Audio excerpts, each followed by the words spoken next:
Hi, and welcome to the New Property Show. I'm Steve McMenamin. In this show, Kerry reminds us of the importance of interior designs. Harry and Arj are back to talk about building communities. Our panel will discuss the future of the property market. But first, Irshad on his transition from real estate to new home sales. Irshad, welcome to the New Property Show. Thank you for joining us today as our real estate guest. You've been in real estate now for a number of years and you're transitioning into new property sales as well. Do you want to tell us a little bit about how that story began? Thank you so much for inviting, firstly. Yes, I've been in real estate since 2018. I started working as a real estate traditional agent. I have seen lots of ups and downs. When 2018 market was not there, that's where I started. But I love the way it grew up, the reason because it gave me so many challenges. And that's it's all about. But I learned very quick. The time passed when the COVID hit. Before that, I knew that it's not a property business, it's people's business. So I started learning and upskilling the people's business, how to build a relationship, the trust, and add value to people before even I talk about the property. And when the COVID hit, that was the great time opportunity I have got to brainstorm some better ideas, filling the gap in the market, because traditional real estate is very, for me, it was one directional show. And I was keep going and then realized like, there are so many things we missing out.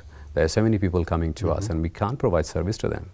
It's just because we are not into that. We are not only selling established homes. Someone is selling, is standing, selling, and that's it. During the COVID, I started upskilling, understanding the off the plan properties, where the people, investing in apartment or house land or any type of investment where they're looking to invest to create some wealth.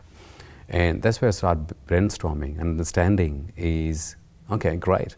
This could be a great idea to come into the market, but always at the back of my mind, I was thinking I need to start something. Not only, it will support to add value to people, but also find a solution. Because everyone has a problem. Property, people are there, investors are there, they're wanting something. But as soon as we present something, it comes up with obligations and the problems.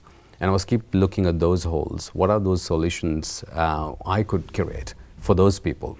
So the major thing I found, especially if I talk about the interest rate high in this market, that people are not coping up to keep their property alive just because they have multiple properties and none of them are positive cash flow. And I was like, wow. That could be a best solution for the people, and I can only target those market, talk to those investors and see how we can generate those property for them.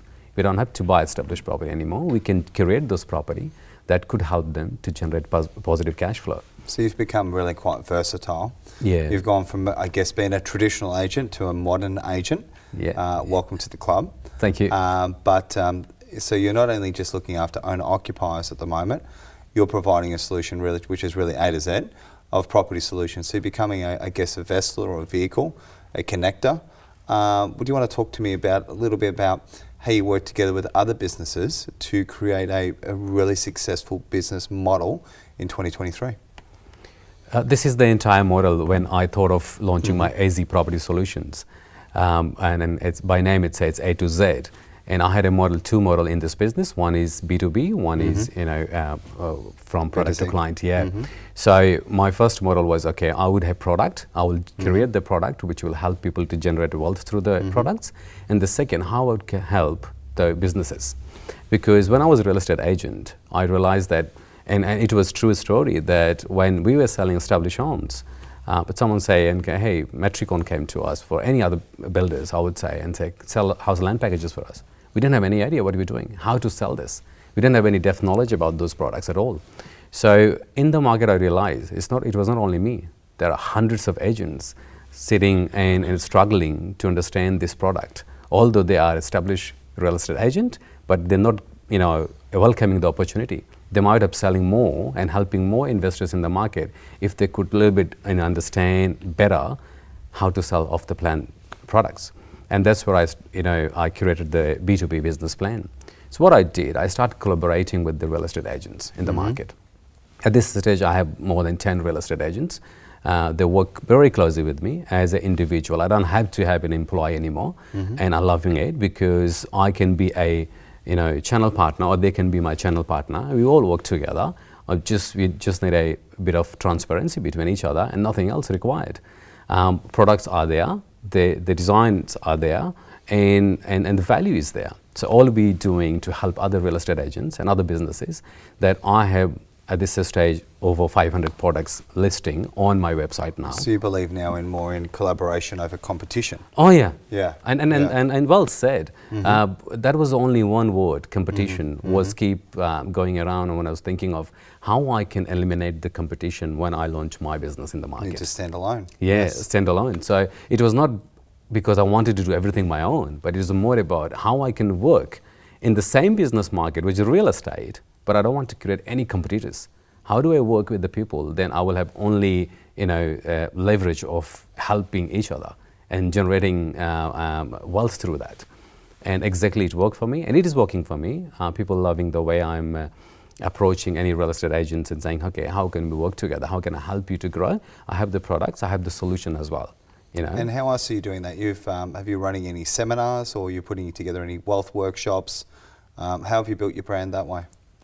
Few times I have done a webinar, and I'm trying to reach out to the people in an event. I do lots of events, personal or business events, and that's the best place to be, to talk to people, what you do, how we can work together. And when I say work together, it not only means real estate agents, but also I work very closely with brokers, financial planners, conveyancer, because without this, it is hard for anyone to understand what actually property means, because these are the people, the broker will help them to find out the finance, the conveyancer is there to make sure the settlement is smooth and all those things. So yeah, coming back to your question, I'm doing events, I'm doing a personal meeting, so I do lots of coffee catch-up with people to make sure if I can help them and how we can collaborate to work together. I think one of the other things that I've admired about what you're doing online is that you don't just wait for people to come to you, you go to other people's events, and you're really there to refer not only to property markets, but to whether someone's in the car industry or insurance, but whatever it is you can value add with other businesses is an important part of doing business. Is once you do transaction, which is just the property sale, everybody needs other services. And I think what you're becoming to a lot of the people that I've heard from that have dealt with you is a mentor, but most importantly a friend. It's important to have a friend in the business where you're one phone call. Would you like to tell us maybe what that might look like in a year from now from you? I truly believe very strongly in that one, because transaction is one thing, but if I'm not adding value to someone, if I'm meeting, I make sure before I walk away, I have added some value, or I have got some value from that person as well. So I'm not just aiming I will get something, but I'm making sure that I have given something. Whether it could be education, it could be just share my knowledge, it could be just share the product, it could be refer to someone they actually need it. And that's the key point. And I believe by doing this one, we're looking forward to create more people like us, to create more a value-added people. That's what I mean, not the transactional-based people. Yes, we can do transaction, because once the value is there, transaction will follow. Because you're adding value, then someday he will do business with you. Transaction all made already. So do you think, one last question for you. Yeah. It's a strong one. It's, do you think it's still healthy to have competition? Oh yeah, but it depends. What competition we're talking about. Are we competing against each other in the same business? Or are you competing against yourself, say, from yesterday to today or today to tomorrow? So competition is good, but you have to think in a best possible healthy way for your growth perspective, not as a competition, to make sure that you always going to win against someone. Excellent. I don't call it competition, I call it's a race. So when you do the competition, make it healthy, that okay, if someone is against you or maybe the same business, how you can provide better value than that business. And that's the key for me. That's the key word I was thinking of, is value. Yeah. It's not necessarily the competition, but it's the value that you provide that needs to be better, and you do need a KPI. Now that could be measured in sales, it could be measured in revenue of sales, it could be measured in commission, but I think most importantly it should be measured in happy clients. Correct. Irshad, you've been a fantastic guest. Thank you for joining us on the New Property Show. Thank you so much for having me. My pleasure.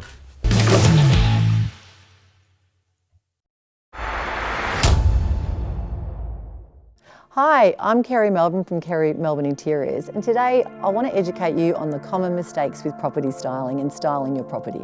So the most common mistakes people make is they really don't know what they want. So they don't make a list and they actually just impulse buy. And so they get home and they've got all these pieces and they've spent a lot of money on, you know, beautiful sofas, but it's not the right colour and they're not pairing it with the right artwork. So when you've got a professional to help you, you're not wasting money. You're actually having someone to guide you. You are having that person, you know, help you buy those right pieces, and then we can come in, we can help you style it, and it's perfect. And you have a beautiful space that's been perfectly designed, and you haven't got all this other inventory which you've just spent all this money on. So mistakes in styling is, again, I would say 100% impulse buying. When people really don't have the knowledge of what to buy, that's a big mistake. Another mistake is, I feel, when people are styling, is they're using the wrong colours. So they're using really bright, bold colours, and with those colours, what it does is it makes the space small. When you're choosing right tones, it really opens up these spaces. And it's very important that you work from a neutral, and if you are choosing a colour like a navy or a beautiful Copeland green, it's really important that you cater that with the right colour rug if it's a sofa. You know, some people have these bright rugs and these bright pieces of inventory, and it just doesn't work, and it's just not telling a story.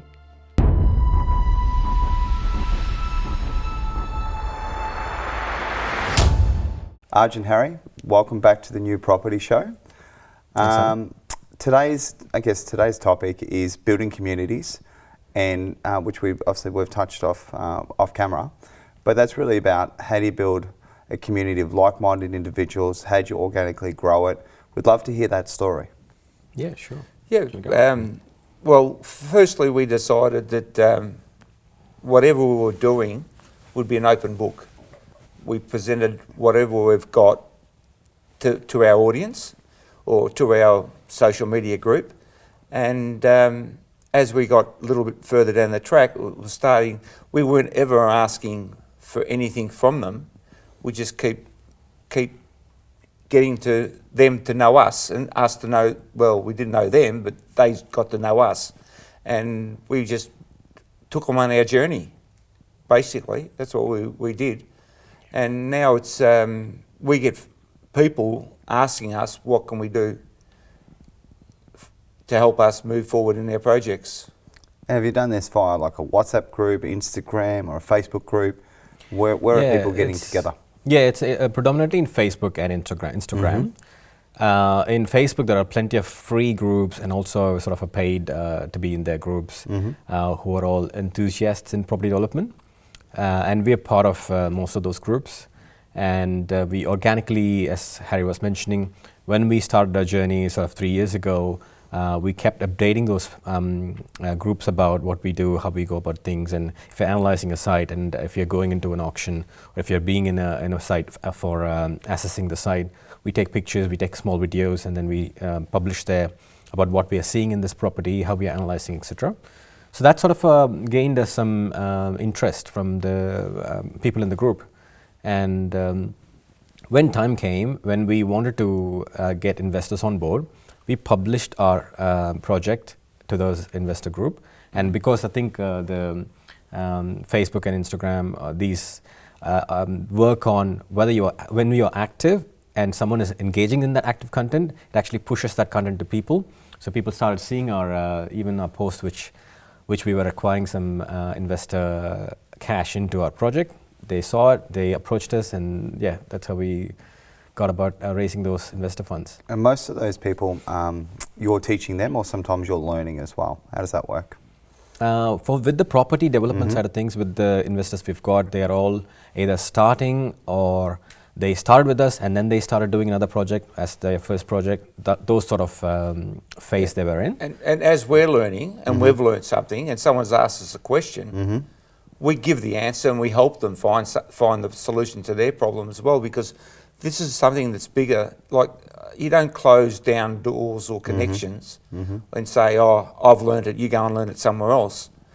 I'm open to helping everybody, because I think that's a gift that we should all give, is to help 100%. others. I think so. I totally agree too. I've seen groups before where you may be in that group, but if you're not a part of the clique, they actually don't comment on anyone else's material, which is really just a scarcity mindset. Big believer in being abundant and actually helping people. So you're sharing your mistakes and your wins, and you're also commenting on stuff that won't even directly affect you. It's just because you've been nice and positive, which is fantastic. And I think really community mindset where everybody wins is certainly a great thing. I'd really sort of like to take you now with, let's say that you could actually use these skills now to help people purchase properties as well. So you're obviously not going to purchase every single property. It's not always feasible, or might not suit what your topic is. So maybe you'd like to explore buyer's agency and what you're doing there.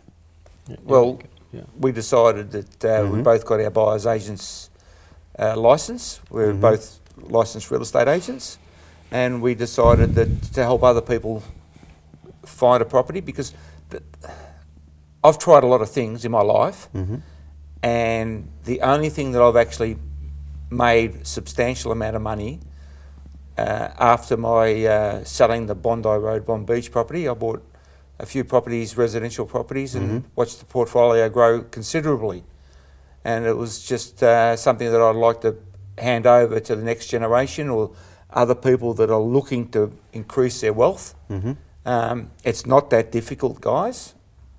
You don't have to be a rocket scientist, and you don't have to work 50 to 60 hours a week doing it, which I found in my takeaway businesses that I was doing, and working for Coles. I was quite a few hours behind the counter. This way of building wealth is just incredible. And as my dad said in 1974, that house at $26,000 in East Bentley was too dear. 1.6 million today. So yeah, my dad said we were sitting in the sunroom. That I think it was 1976 actually. My dad was sitting in the sunroom in the house behind us in I can't tell you the street, but it was in East Bentley, McKinnon Zone, and he said $26,000. I'm not going to pay that much money for that house. That's too dear. And so it went to $1.6 million about 2.5 to 3 years ago. It's amazing. Property really just sort of continues to go up. And last question then, in terms of going back to community.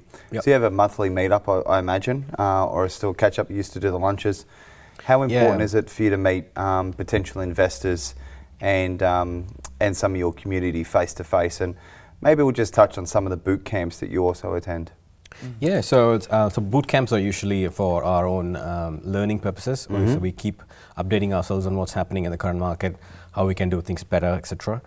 The meetup group that we were talking about earlier was mainly to get the like-minded people together, so that they, you can see them face to face. They understand you. They can analyze you. Also, you nut around ideas and what they're doing, and you listen to what the group's doing.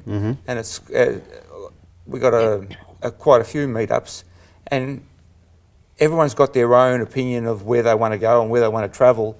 So for new startup people, don't get too confused of, is it commercial property, is it residential property, is it the small lot, the development, is it subdivision? Just do something. Yeah. Just get out there and have a go. You'll make mistakes, but just have a go. And if the worst case scenario is you have to hold it and rent it out, it's not a big problem, because, as I said, 1976. And I guess last question then is, are you for or against partnering up? Well, it has worked out well for us. So well, Arj thinks. Well, both think. Well, we're here. Look, it's like everyone brings something different to the table. Partnering up is a great thing, as long as you can see past. I hold this piece of paper. You got that pen.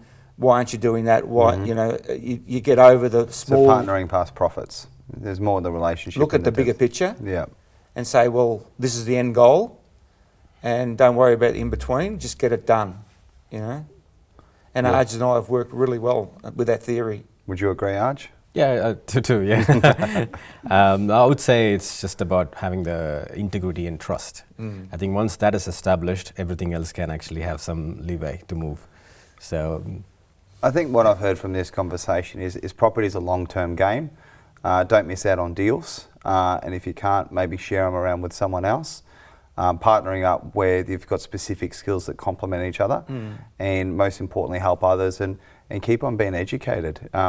You need to be around people in the right mindset, the right groups, and you never really know what that next day, I guess that deal or partnership lays. So Will come from, yeah. 100%. It's been fantastic to have you on the New Property Show, and we'll see you again soon. thanks so much for having us.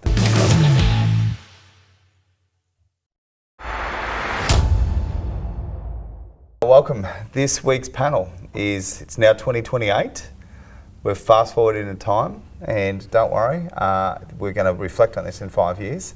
We're going to talk about the property market, what it looks like, where the average medium house's price is going to sit at, and just for fun, we're going to have a guess at the population in Australia.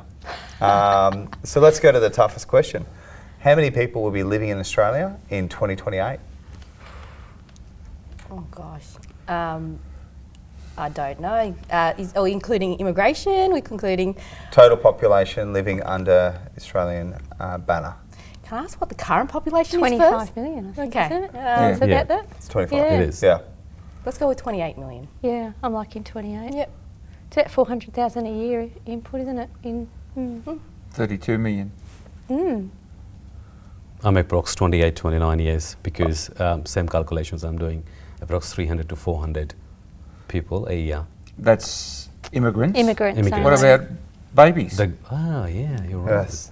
Just 100K. Birth rate's dropping off though, isn't it? We've got a few people passing away in that time, so Well, I think we've got to also Correct. consider some of the bigger subjects would be you can have wars in that time, you can have people leaving the country. Pandemics. Pandemics. We don't have population control here. But I'm going to meet you 32 million, I'm going to raise you one. I'm going to call it 33. But as I said, there's so many unknown factors there, and we're only forecasting 5 years into the future, and yet we expect the government to solve our housing crisis, what the population is going to look like, and so many unknowns.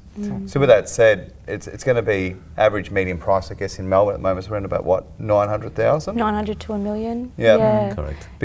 Be interesting to see, I guess, where we're going to be at. So 1.3 mil easy. And at this stage, when we say average price, median price in Melbourne, we divide it into southeast, north and west. And I think in 5 years' time, it will be hard to tell which area would be highly growth, because I know every area is significantly populating, and also prices are going a skyrocket. So I believe maybe in 5 years' time, 1.3 million median price across Melbourne would easy to say. I'm thinking 1.3 is going to need a whole lot of wage growth in that period, and there's still a lot of uncertainty in our economy I'm today. thinking about with- interest rates keep rising. They're saying no more interest rate rises, and we're going to go interest rate falls by the end of the year. But I threw my crystal ball out in the middle of COVID when they said property prices are going to drop by 30%. So I got my crystal ball and threw it out the window. But I could see that we're still going to have a housing shortage. There's still going to be not enough builds to house the population that we've got. So you've got to be, I'd say 1.2 million average. I'd say 1.2 in 5 years' time, which is not a big increase, but we've had a big increase last year, the year before last. So we had a jump of what, about 22% or something, 23%. Yeah. But So- based on wage growth too. Yeah. And have you heard about secondary cities? Yeah. So one of the other things that's not really talked about, I think, was Werribee was a discussion point for actually having another city within a city. And Yeah. there's, America's got over 50 of them. Yeah. And we've only got 7 or 8. It's going to be the push. So Yeah. where do you feel that might sort of grow? So I feel there's going to be some push out really towards the west. I think the regional centres have really got some opportunity for growth. So Yep. Bendigo's, your Ballarats, your Sheppartons could become substantial hubs for housing people, because we still need a low entry point. Yeah, that's right. In the regional areas, I think the regional areas, there might be a switch because technology is going to change too. Yeah, this is why I'm feeling, potentially not a 1.3 median price point, and we want to be really careful about that, as you said, because the market's broken up into inner, middle and outer. Sectors, But yeah, I can see people moving out into other centres more than anything else to be able to be housed. Well, if they can get the public transport system, like the fast rail to Geelong, if we get that moving along, and we get a rail system from Bendigo to Melbourne that and it's working quite well now, because we're developing in Castlemaine and you can't get a park in the car park for the train to the city. And it's that many people that are doing the commute a couple of days a week, 2 or 3 days a week. So I think that you're right there, that we're going to diversify ourselves and move ourselves out. I don't think, we're on the southeastern side, we're 60 k's out and we're still calling it Melbourne. And on the west side, It's only 20. yeah, it's only 20. So I'm a firm believer of the Sunshines, the Werribee, that are going to grow a lot harder and a lot faster for new or immigrant people, people that migrate to Australia. So, and the gratification of that area, they're cleaning it out, like making it more livable for people. So, What about the other thing would be the fact that transportation is going to change altogether. So at the moment we have a large amount of petrol vehicles and we're switching over to electric. So the way that there could be policies where it might only be one car per family, but it could be some other things in terms of where the houses are designed. And they're big picture things to think about. We might go, that'll never happen in our lifetime, but it is happening. well, driverless people, like you just sit behind the wheel and it Correct. drives you to Melbourne. I mean, that's just...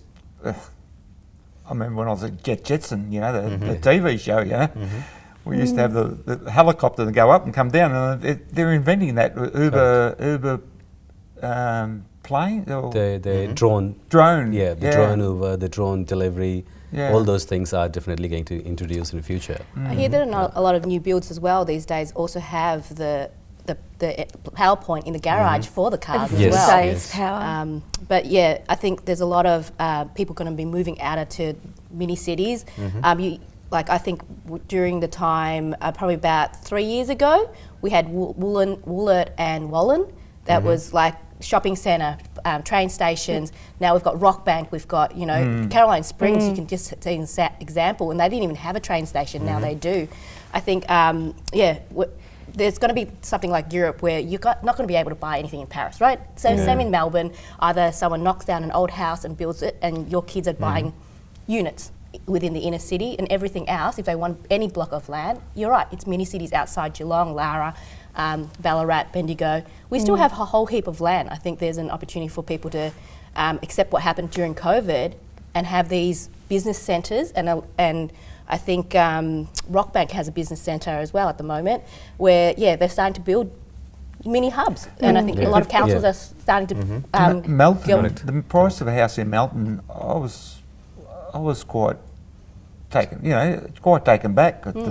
I think it was 680, 700, 720,000 for 420 square metre block of land in Melton. It used to be 320, 350 just a few years back. That's right. It's not like then. I think also the point she just mentioned, and we're going to have maybe competition versus price versus their space. And that's going to be also affecting the price value of anything, even a small piece of land. Let's say it's getting reduced. People were like comfortably able to buy before 300, 400 square metre land, build a 4-bedroom comfortable home, but not anymore. The cost of build is so high. So they have to sacrifice on even 250 square metre land, build only double-story instead of single-story home. So a lot of space versus price is going to be a biggest competition in the next 5 years' time. And that's really necessary as well to consider those things, because if our population is moving out into different centres and the like, it really requires all the other infrastructure that sits around it, and that requires investment from developers. It requires our governments to invest there, and we're talking about a 5-year timeline. Not the wheels of government don't move quite that quickly. No, so, they don't at all. Yeah. One of the things that I think we could be in for, though, is if the population did grow past 30 million, I'm actually feeling it's going to be quite crowded. You could almost start having dual families to a family home, because if interest rates went to 10 to 15%, that's going to cause some massive issues. And we don't really know there, but I feel that we could be in for some sort of crisis that we may not be aware of. That's unforetold, and that's hence why we're touching on this today. Is what is it we're not thinking of that could get us? Roads, moving in between the suburbs is going to really affect us. I've noticed in my area, I've looked at the traffic, and it's just a lot of bumper to bumper, and we're talking 20 k's out of Melbourne, and it's just bumper to bumper to get from South Road to the new freeway link. So not much space anymore. I think there's another option similar to what's happening in Queensland at the moment, where there's a lot of rooming houses. A lot of more younger people want to move out of home. It's too expensive to buy, and it's very popular. I think we're moving towards that way. There's a lot of my clients anyway who have those sort of options, rooming houses and stuff. I think the government might also step in and approve more of these type of facilities. Well, the kids don't want to move out of home. Mum and dad want to kick them out of home. But, they're 32 years of age, and they still want mum and dad to. Well, where are they going to go? That's the problem as well. The rooming house would be shared accommodation. Is probably they can go to Harry's homes. But it's what I also feel though is there's going to be a lot more transient living. So we used to live in our houses for 10 to 20 years. That was down to 7 years. I think one thing that'll be certainly certain is that the ownership of a home will definitely go down. The years that you're in a property will also change. Do you think so? Well, I feel that. As I said, we could cover that, but the reason I would look at that is it's already happened. So I'd say that's going to keep declining.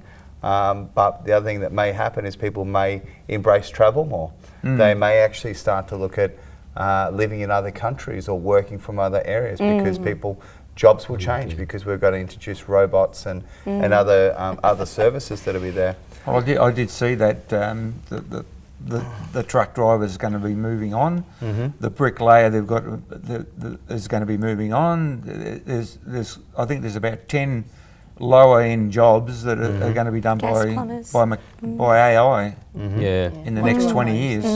New technology. I think what I'd love to hear is really just from our viewers on this subject as well, what they think is going to happen in 2028. But it's certainly been a very interesting topic today, and we'd love to hear your thoughts. But I guess the answer is we don't know. But be prepared. Have all your ducks in order, and buy something. And buy something. And buy property. Excellent. Thanks for joining us on the New Property Show. You guys have been a great panel, and we'll see you again next time. Thank you. Thank you. Thank you.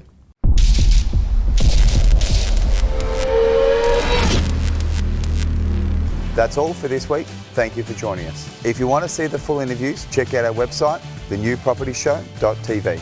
We'll see you next week.